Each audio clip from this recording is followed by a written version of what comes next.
Siguro dapat magkaroon tayo ng tax seminar free, ano? Free Ayun. na tax seminar about paano ba mag-open at paano ba mag-operate at paano din magsara Correct ka ng dyan. negosyo. Ayan yung pag-uusapan natin ngayong gabi. Kasi dapat malaman natin yung mga regulation para Yes. paano ba isara ang isang negosyo.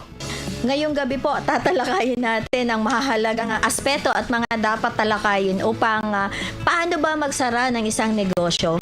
Upang ipaliwanag sa atin yan, makakasama natin ngayong gabi ang isang Certified Public Accountant, two-term President, referral partner ng BNI. Wow, congratulations, sir! Siya din ay Managing Partner ng Soleta Accounting and Tax Service. Let's welcome Mr. Efren Soleta, the third. The third.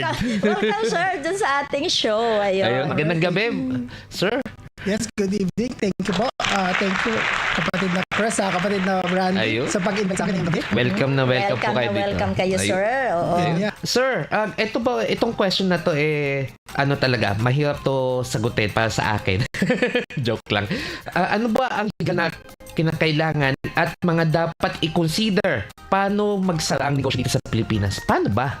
Well, syempre, pagsara, hindi naman yung pagsara lang, di ba? Parang sinara na yung business, tapos na. Hindi naman ganun. So, Parang tindahan lang. tindahan lang, Close ayaw lang. ko na, tapos na, di ba? Magsara na siya ko, thank you very much. Oo. Hindi ganun. So, sa atin, we have to put yung legal aspeto natin dyan. So, syempre, mga consideration. We have to go to the government agencies natin na kailangan puntahan para syempre mawala yung mga risk natin dyan, saka yung mga other issues na may encounter future on.